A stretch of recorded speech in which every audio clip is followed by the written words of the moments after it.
Hey,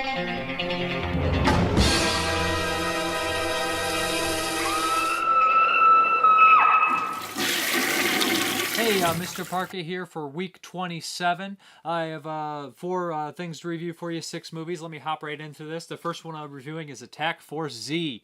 This is an Australian war movie based on a true story with Mel Gibson and Sam Neill. So that garnered some interest for me. I had not heard of it. This is Umbrella's first United States release. I don't think they released anything else. This is a region-free release. Yeah, let me get into this. This is based on a true story. This secret group of commandos directly listening to Winston Churchill, I believe, or who was it? Somebody like that. I can't remember. I'm a terrible reviewer.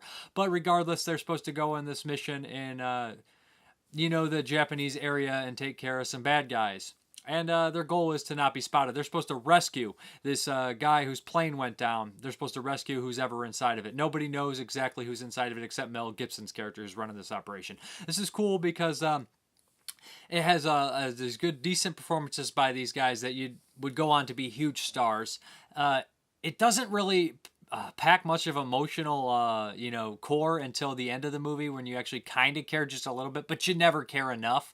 It is a little bit goofy and over the top in a lot of the action, but it's played fairly straight, and it feels realistic for the most part. They end up bumping into this Chinese guy and his daughter, and they help him, and they convince this village to fight back against the, Japanese Empire. What's cool, they have this, like I said, this one guy knows a lot of karate moves, so he was throwing knives, and at a point, one of the Japanese commanders finds this body. He's like, these are American, or they're not American, but these are Australian, whatever he says, but he says, and Chinese throwing knives, and you're like, that sounds so ridiculous to me. Like, this guy would be running around in World War II throwing knives at guys and taking them out, but it happens in it, and it's played straight, and maybe I'm just ignorant, but it's kind of cool.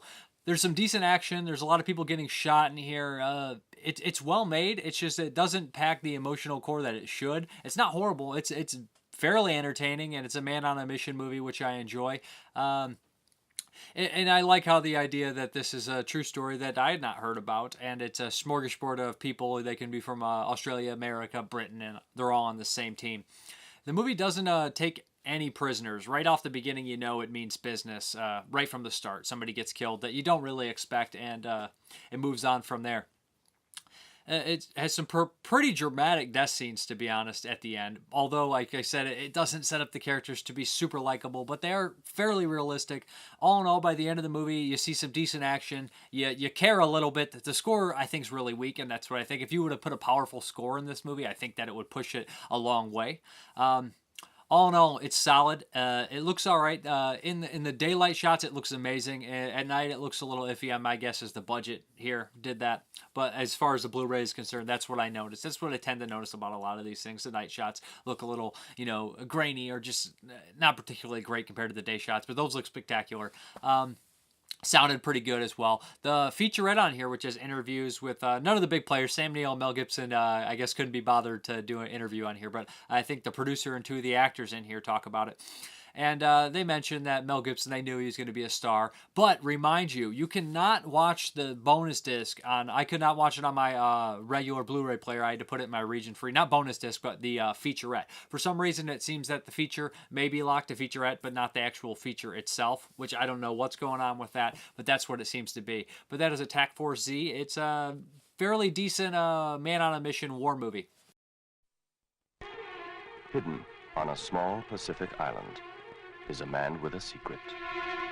A secret men will kill for. A secret that could end the Second World War. And a highly trained attack force is sent to get him back, or die trying. You can handle him all right, can't you? No worries. To me, mate. You can handle him with both hands tied behind him. So begins the war's most terrifying true mission. Now, we're after a man who was on that plane. I am looking for American survivors from the aeroplane. What questions did the Japanese ask? A handful of men face the might of the Japanese army on a mission that can only succeed with men prepared to die.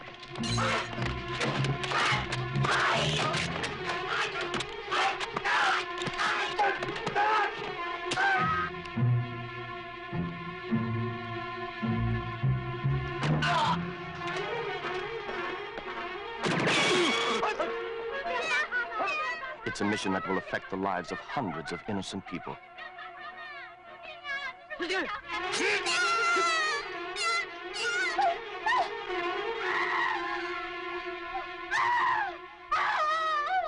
And it will change the lives of some forever. You know what your father said about war not changing anything? He's wrong. It changes everything.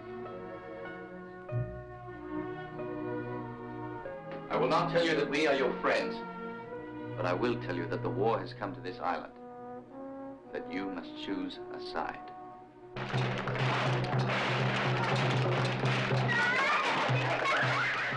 Attack Force Z. In the jungle, 1,000 men may die. And a handful can become a legend. Attack Force Z is the story of that legend. Starring John Philip Law, Mel Gibson, Sam Neill, Ku Chuan Seong, and introducing the beautiful Sylvia Chang. Attack Force Z.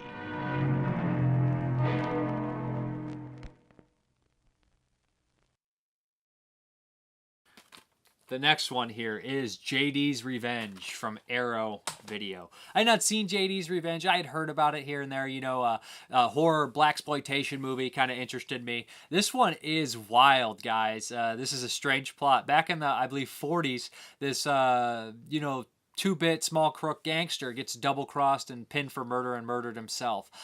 This, you know, kind of upstanding young kid who's working a job and going to school to be a doctor or a nurse. A doctor. He ends up getting his soul taken over by JD, who is the murdered gangster.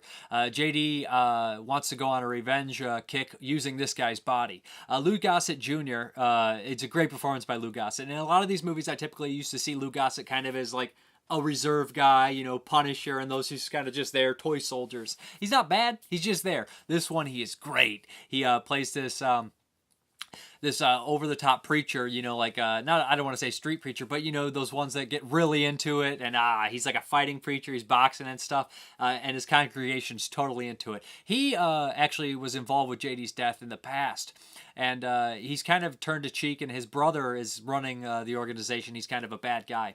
Of course, what we have here is a good psychological deal with the lead guy going back and forth between JD and himself, trying to get his life together, trying to make it not fall to pieces. He's abusive, and there's some real awful sexually gratuitous stuff in here, like a rape and a scene where he beats the crap and probably kills this old lady who's in his cab. And the lead in here, Thurman, I believe his name George Thurman, something I can't think off the top of my head.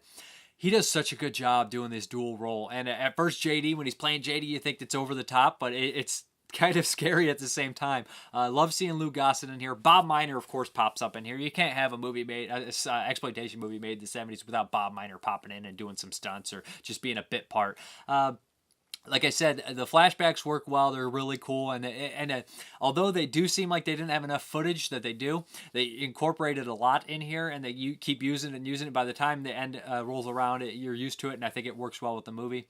I like that it takes place in New Orleans. It's supposedly one of the most haunted places in the world, and it works really well with this plot. Although the ending of this movie, it's like, I don't want to spoil it, but you're like, you know, I think that some people would be a little bit more trouble than that.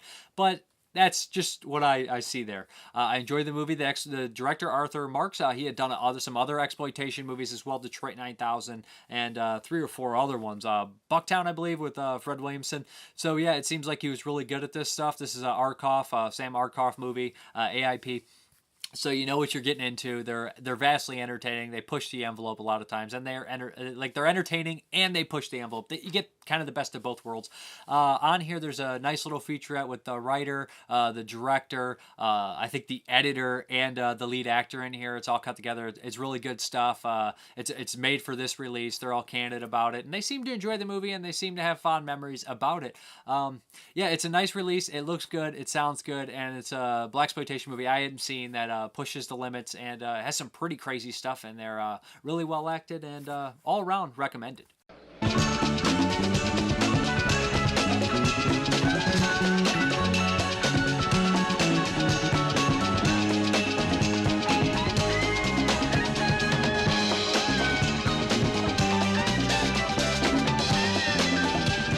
back on the studies a bit and on the job.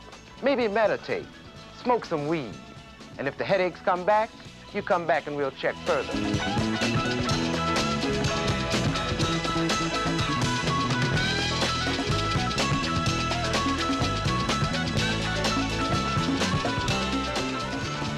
That is exactly what I had to be. Regardless of anything else, I had to be scary.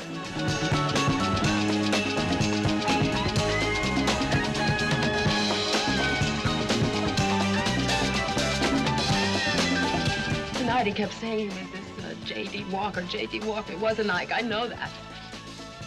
I'm going after him.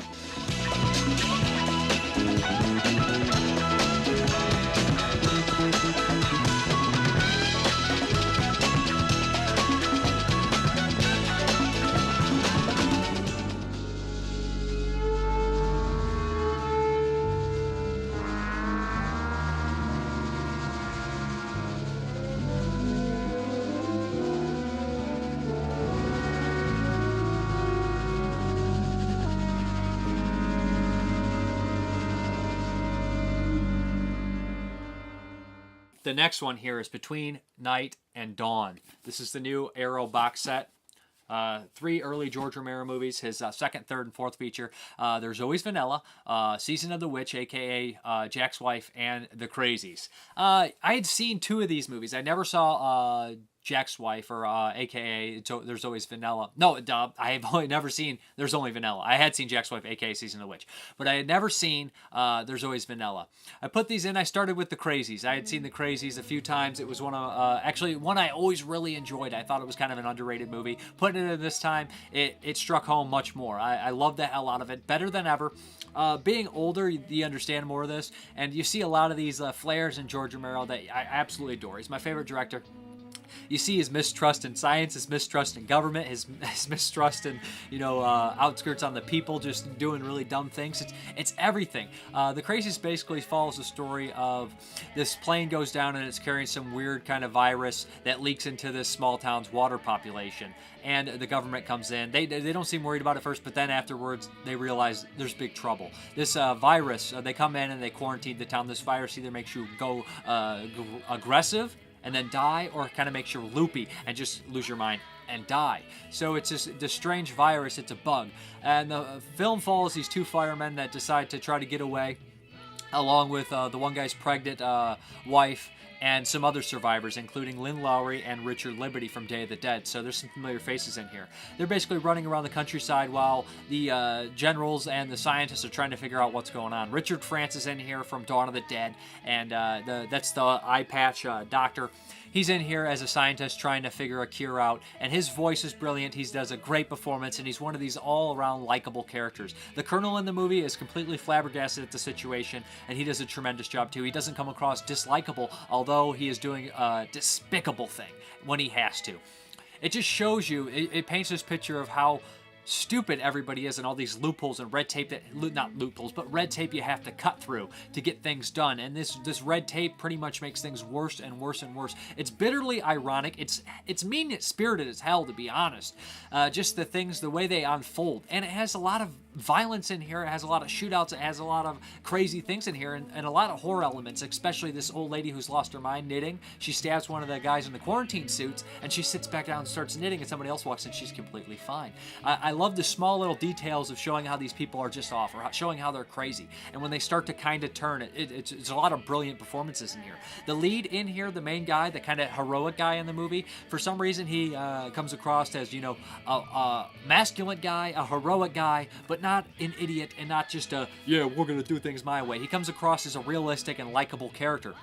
They do a really great job with that. The score in here, the main song in the movie, is tremendous. It always gets stuck in your head. It's one of those 70s songs that's just really sad. It fits with the movie. It makes it horrifically sad.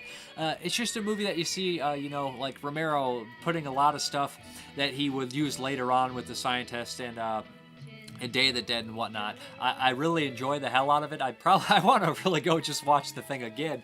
I haven't seen a movie like that. It has a great emotional impact at the end. It's, like I said, it's one of those deals that feels like moments of Dawn of the Dead in there, moments of Night of the Living Dead. It's very Romero, and it's, I don't want to say that the other two aren't as Romero. They are Romero, but they're not quite as Romero as this. There's a commentary on here, which is nice, and there's some interviews and stuff. This whole box set is loaded with interviews with all the remaining survivors and some old ported stuff over from the old releases of Season of the Witch and There's Always Vanilla. But the Crazies is a highly recommended one. My favorite of the box set, also the last one made.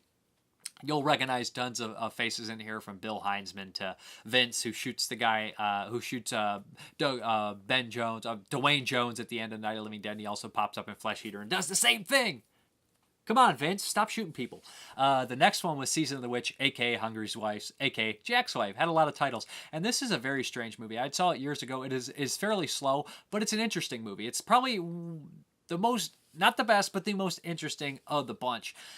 It follows the story of this lady who's going through kind of like, I don't want to say midlife crisis, but she feels, out of place and displaced. It's a big feminist movie. She feels trapped in, where she's at in life with her husband, completely ignored, completely used, and completely useless at the same time.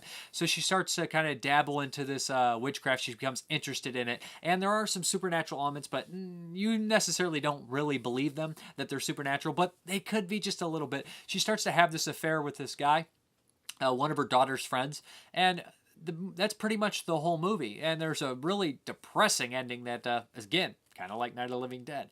There's a commentary on this disc as well by the same guy, and they seem to like Romero quite a bit, and they go into the movie, into the depth about all the feminist stuff, and the opening stuff is very surreal, and you can just see it in there almost immediately, the stuff that she sees, feeling like a dog and whatnot. Way ahead of its time. George Romero was always ahead of his time, by being in the crazy distrust and the government officials and science and small town stuff. It's just the red tape. It's just complete crap like that. The Crazies was also remade, I forgot to mention. And Season of the Witch way ahead of its time in this kind of feminist movie without hitting you over the head with it. It's just I like how he does things. It's always so matter of fact. It's not. It doesn't stop and say, yes, this is an important message. It's just there and it's just right, and it gets the message through so much better without hitting you over the damn head with it. And maybe it is hitting you over the damn head with it, but whatever he does, it feels good, and he does it right. No matter what you believe in and what messages he puts in his movies, they just feel right. I think he always gets his message through. And Crazies and Season of the Witch, they both come through. The last one, there's Always Vanilla, aka The Affair. This is the one I hadn't seen. It stars the guy from one of the guys the woman has an affair with is the lead in this one. And this one is kind of this strange Season of the Witch being kind of like an art film, and the Crazies being a big kind of like psychological, scare horror movie thing. Chemical scare thing. This one, it feels kind of like a romantic drama comedy, but it has these sometimes moments of like art in it as well. It's kind of a patched together movie. Romero himself isn't a fan of it. You realize from the commentary and the interview with him from the old release. He's not a big fan of it. There's a lot of falling outs with this movie. A lot of his Night of the Living Dead crew and his friends kind of had a falling out after this one. So that's kind of depressing to hear. Most of them rekindled the friendship. But in this one, you can see there's some problems. A lot of the movie's about a guy. He's kind of a drifter. He's not necessarily a likable guy. He is charismatic. And he just doesn't really want to conform. It's about a guy who doesn't want to conform. He has this girlfriend that he has a kid possibly with. He starts a relationship with a new woman, Judy from Night of the Living Dead, and you can't really feel too bad for him. The thing I like most about this movie is the relationship with his father. I think that they do that nice generation gap in here very well, and I think the dialogue between them is realistic, and there's some really cool moments between his father, and it almost comes across comical. His mother and father, these kind of weird characters. It's just a strange movie. I think it's decent. I was never bored watching it. It's competently made, and I like it. It's probably the weakest of Romero's early films, especially out of this group of movies. I liked it as much as Season of the Witch. It's just not as interesting or challenging movie as Season of the Witch. So, like I said, it has its moments. It has a lot of familiar faces in it, and I like how it's just something so simple, but it actually feels like more than that. It feels a little bit deeper than, something so typical. I think it's a fairly solid movie. Like I said, it's well made. It has some cool moments in it. And the lead character, he seems realistic, although unlikable. Like I said, this thing has a bunch of features in here. My favorite feature on the release was probably of Romero and Del Toro. The directors sit down and they talk for an hour, and Del Toro dives into his movies and starts dissecting them, and Romero and him just go back and forth about movies, and Romero talks about other directors. They talk about other directors. I think they mentioned Hooper and Craven and Carpenter, and he's like, well, you even, and Del Toro says, you even spawned the original, the two genres, the zombie genre and the Italian zombie genre, and Romero says, no, that was Fulci, and it's just, that whole thing cracked me up. That I'm just happy Romero knows who Fulci is. But yeah, I just that was really beautiful to see that these two filmmakers bond and connect on camera. It was something magical, I'll say, and I'm glad it's documented. I'm glad I got to see it. Great release. I'm super happy these are released. Now, only we could get a great United States release of Dawn of the Dead. That would be amazing. That would be a great Christmas for everybody. And Martin. Those are both great movies, and Martin's probably his most underrated, although it's been getting a lot of love lately, so I'm going to have to go with the Crazies being his most underrated, or maybe even Land of the Dead. But anyways, I'm a huge Romero fan. I love Romero's movies, and I wouldn't steer you wrong. This is a great set. Now, I know a lot of people are like, I don't want There's Always Vanilla. I just want the Crazies. But Season of the Witch is interesting, and There's Always Vanilla is worth watching for sure. Didn't hate it, liked it. The Crazies is a hell of a release. It comes with a nice book. This is a great release. Arrow did an amazing job with it. Heaven help us, firelight, won't you let me be? I feel so helpless. How can I find the morning?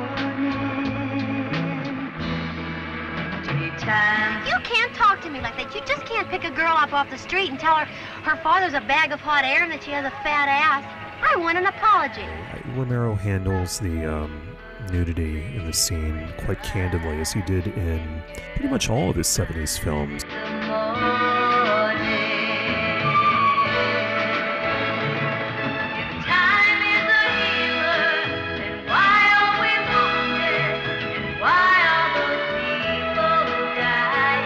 We shot the film over months and months. We would pick up the cameras and go and shoot a little bit, and then shoot a little bit whenever we had time between jobs. People can see what the location looked like in the movie versus how it looks now in present day. Sometimes things change, sometimes they don't. This whole thing, I'm worried about what's happening to me. A dark-haired woman. I think that in many ways, Season of the Witch is clearly the sister film to Martin. Did you have any feelings when you first saw it that it was about race? So they asked me to go home and to learn a couple of scenes and come back. You will see this in the movie at the beginning as Jan White is sort of led on a leash through various places. Sir. Is that clear? One warning shot. I love the housewife sweeping the field and kind of like surrealist touch there. And, once again, it's like the old lady with the knitting needle and the yarn. And so he wrote, directed, acted, edited, produced. He did everything for this movie. An independent film is much more loving, much more supportive, much more family-oriented, much more magical. I spent probably $75,000 redoing a whole campaign. New trailers, new one-sheets, new stills, everything. How can I find the morning? Daytime heroes, save me a piece of sunshine. There's something out there that we haven't got the power to define.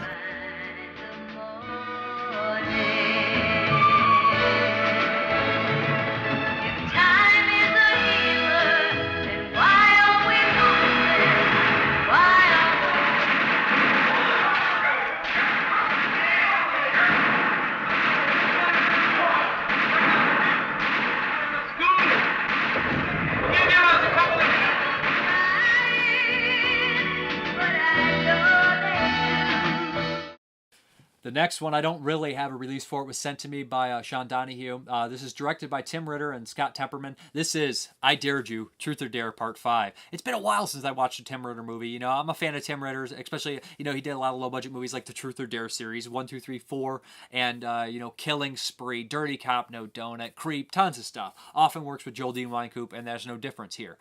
He teamed up with the Scott Temperman guy and Jim O'Rear, who made, like, the Hospital movies, Hospital 1 and 2, and some other stuff, Don't Look in the Basement 2. So it's kind of an odd combination. It feels like those guys mixed with like the Florida crew where Sean Donahue is at. A lot of those familiar faces, like Bob Glazer pops up in here. If you guys aren't familiar with the Truth or Dare movies, I would recommend checking out, especially the first 3. I don't really recall the 4th one, but I remember there being like an internet sensation of people daring online and that picks up where this one's left off. This guy Dax, Chainsaw Dax or something like that, he wants to get back at Dan Hess. Dan Hess is a recurring character in this series that screwed up and let Mike Strober, the serial killer from the original movie, go. And Dax wants to get back at this guy. He's big on the internet. He does a lot of dares, a lot of crazy things. And he wants to get back at Dan Hess. And he basically turns him into this horrible game where he forces them to do all these crazy things. Joel D. Wynkoop is amazing in the movie, as always. There's some budgetary constraints that are really rough. Sometimes the camera goes in and out of focus. There'll be a lot of hissing during dialogue, and it will stop abruptly when they're not talking and come right back when they're talking. So that kind of stuff is a little distracting. And I will admit that the first half of the movie didn't catch my interest. It was with the Dax character, and it was very hard to care because I wanted to see more of the Dan Hess character. I wanted to see that continuation of the story. They do tie into the Dax character into the original Truth or Dare. This is strange because they go back and they do this psychological thing where you realize that this Dax character had something wrong with him even at a young age. And they do this flashback where he pulls the Truth or Dare tape off of the shelf and they're like, put that back, you're not supposed to have that. But then he's in the Truth or Dare universe? That doesn't make much sense to me, but that's just one of those things you're going to have to let slide. Kind of like E.T. being in episode 1, yet in E.T. Elliot plays with Star Wars figures. Doesn't make any sense. And that kind of thing happens in here.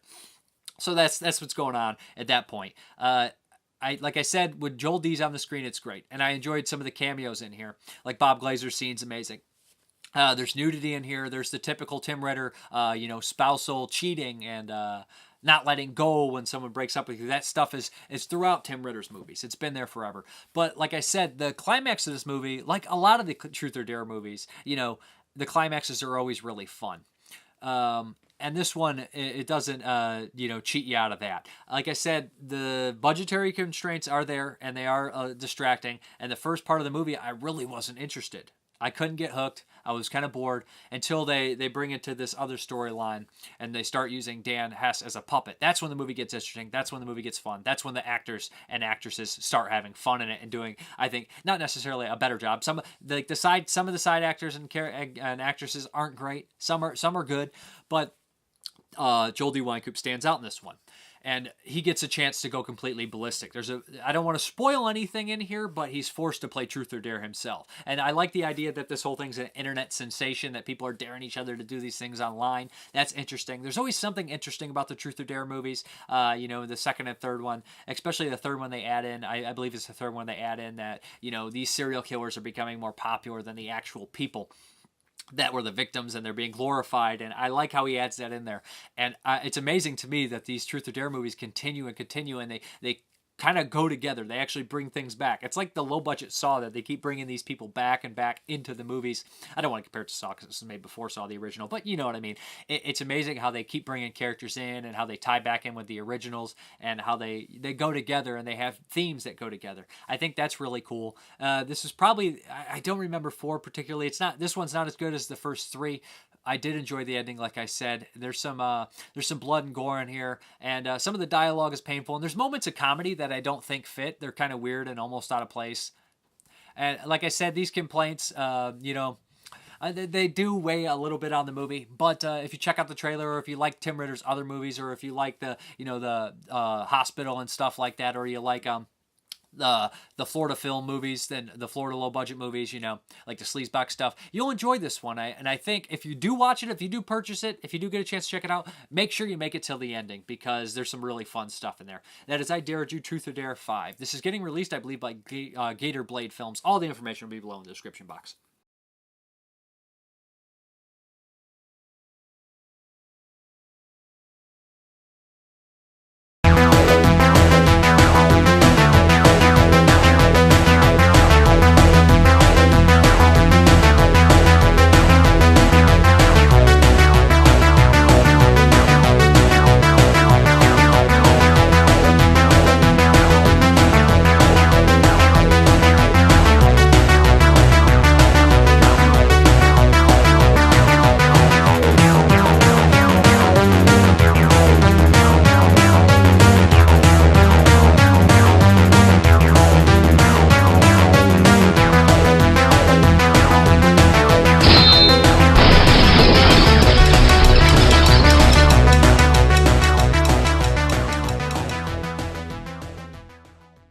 Okay, let's go through the old contest. Here we go.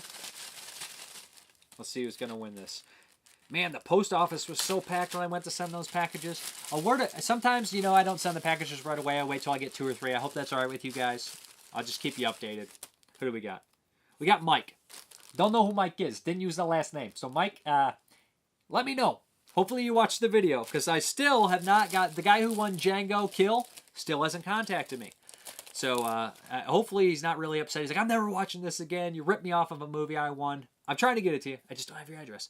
And to win 2 more, used copies of The Mule, which I have not seen, and Psycho Cop Returns. This is the cut version. But if you want to check it out before you buy the nice Vinegar Syndrome Blu-ray, then you can do that. All you got to do is 3 things. I'd like you to do 4th, though. Leave a comment on the Screaming Toilet page, link below. Subscribe to my YouTube channel. Like the Screaming Toilet Facebook page. I'm sure most of you guys have done that. And 4th, just for the hell of it, if you remember, what Criterion Blu-ray do I need during their sale? What's a Criterion Blu-ray I need? The next thing I will be doing is... what is it? We'll do the Q&A. So remember, always on the Screaming Toilet page, when you go to enter the competition or contest or whatever you want to call it, you can ask a question. I will answer it in the next show. We have a bunch of questions this time. Thanks again, guys, for sending me ways to improve my channel. I appreciate it. Christopher Delier. How about top 5 list? I'm curious about everyone's top 5s. I also loved your old intro. It had a great SOV feel to it and a favorite war film. Top 5s. I've been thinking about doing that. I maybe do like bonus content I thought of doing. Maybe I'll do my top 5 from 87 to 88, and then I'll do top 5 Borgnine movies, top 5 Westerns. I love the top 5 idea myself, and I've been thinking about a way to do it. Maybe I'll add one at the end of every video, maybe sometimes. I don't know. Let me know, guys. My favorite war film is probably The Dirty Dozen. But for a more, I guess, modern war film, I like Saving Private Ryan, but it's got to be The Dirty Dozen. It's hard to top that for me. John Wilhelm, do you ever have a favorite late-night horror host such as Elvira or Joe Bob Briggs? I liked Elvira growing up. I used to rent all those Thriller tapes. Don't remember a damn thing from them. But I got a funny story. My grandfather, he was like, you know why he's renting those, right? My grandfather loved movies. He used to record everything. He said to me, he was like, because he wants to see those big tatas. And he was talking about Elvira. But, you know, it's always funny. It's a fond memory of my grandfather. Carl Espinoza, will you consider collecting Horrorbuster statues or figures? Not really. You know, I don't want to get into anything else. I already have so much stuff and collect so much stuff like movies and whatnot. I don't need to be collecting the figures and bust. Richard, I'd love to know how many films are in your collection. So would I. One day I'll count, and I'll let you guys know. Nick, my question. You said you like horror musicals. Would you ever write, direct, or star in one? Perhaps all of the above. I could never. Maybe I could write a song or 2. I couldn't direct it. That's a lot of money, a lot of getting all the things, the dance moves, choreographing stuff together. It's really difficult. Maybe 20 years, 30 years from now, if I'm still alive and I still want to make movies, would I star in one? If I didn't have to sing or minimal dancing, I would. I'm just not particularly good at that stuff. At singing or dancing. I mean, I could probably learn dancing, but singing, I'm just not. You got it or you don't, and I don't.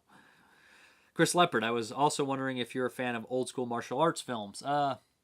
Yeah, but I like as far as like the Japanese and Chinese ones, I'm not too familiar with them. I mean, I've seen some here and there, like the Shaw Brothers, Legend of the Seven Golden Vampires. Love that one. But I more grew up watching like the Van Damme movies and the Best of the Best 1 and 2 and that kind of stuff. And I love that kind of stuff, especially Best of the Best 2. You know, that kind of karate stuff, the Americanized Taekwondo and karate, just kumites, blood sport, all that kind of nonsense. I love growing up, so I'm a fan of that kind of stuff. Matthew Lee Bushwell, have you seen The Killing of Sacred Deer or any of the other works of Yorgos? Not going to say that last name. No, I have not. Should I? I hear good things. Dave Grantlake. Is it Dave Grant? I actually put link on the end. Sorry, buddy. And as for a question, has a movie ever broken you? Have you ever watched a movie so damn horrible that you just couldn't make it to the end? Yeah. I've done it a couple times, and I go back, there's this old quote I always hear that Joe Dante and John Landis said they used to go to see every movie, and then at one point it was horrible stuff. They looked at each other and said, man, life is too short. They got up out of the theater and left. And every time I turn one off, I almost get mad, because I'm like, man, I'm watching this, I'm trying to watch it, and I don't want to, be disrespectful by not finishing it, but sometimes they're just bad, or it's not for you. I've turned off ones that the sound was so bad I couldn't hear, and I just could not take it. I had to turn it off. I just couldn't do it. Corey Ends. As for questions, do you have any recommendations for shelf storage? Build your own. If you can afford it, you have room, you have the time, build your own. Have somebody help you build it. You've made movies, you watched movies, cast, script, or director. What is most important?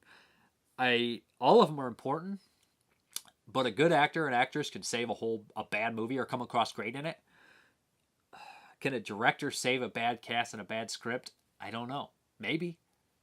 And a script is the most underrated. You see so many movies get made. They look great. They look beautiful. We have a red camera. We have $20 million worth of technology. And if you start with a turd, you're going to end with a turd.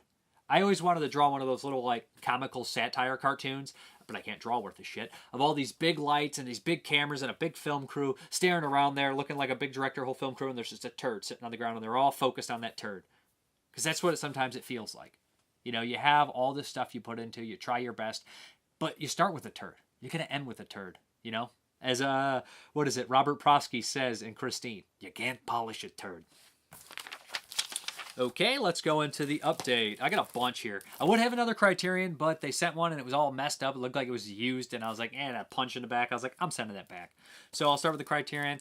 Paris, Texas, with Harry Dean Stanton, Wim Wenders, I believe. Never seen Wenders, maybe. I've never seen any of his movies, so yeah. And I grabbed this sucker right here. This is the America Lost and Found. This has Head, Easy Rider, Drive, A Safe Place, The Last Picture Show, King, a bunch of stuff in here. What is it? King of Marvin Gardens. I've not seen any of these movies, and I've always wanted to see 5 Easy Pieces and Easy Rider, especially. We have Adios, Sabata from the Kino sale. We have Return of Sabata. We have Nightkill. I've not seen Nightkill. I didn't even notice Robert Mitchum's in it. What is Robert Mitchum doing in this? When was this made? 80. Robert Mitchum. Didn't even know he was in it. The Mercenary. Marty. This is the movie that Ernest Borgnine won an Academy Award for, or nominated. I believe he won it. Death Rides a Horse. Another Lee Van Cleef. And The Twilight Time Sale. Boxcar Bertha by Martin Scorsese. Yeah, I believe it's Scorsese. So this is like his first big movie, isn't it? Yep. Cutter's Way. Pure Cinema Podcast. This better be good, or I'm going to do nothing about it and keep listening to your show. So that's an empty threat. The Glory Guys. Co-directed by Peckinpah. Maybe got kicked off the picture. He's been kicked off a few. Was interested in that. Strange Invaders. Supposed to be like, I guess, a brother-sister piece with Strange Behavior, a.k.a. Dead Kids, which I enjoy. The Bean from Code Red. Jackie Kong. And last, I forgot the update on the last one, The Professional. Great movie. I think that's everything I got. Thank you for watching, everybody. And you guys, as always, have a good one.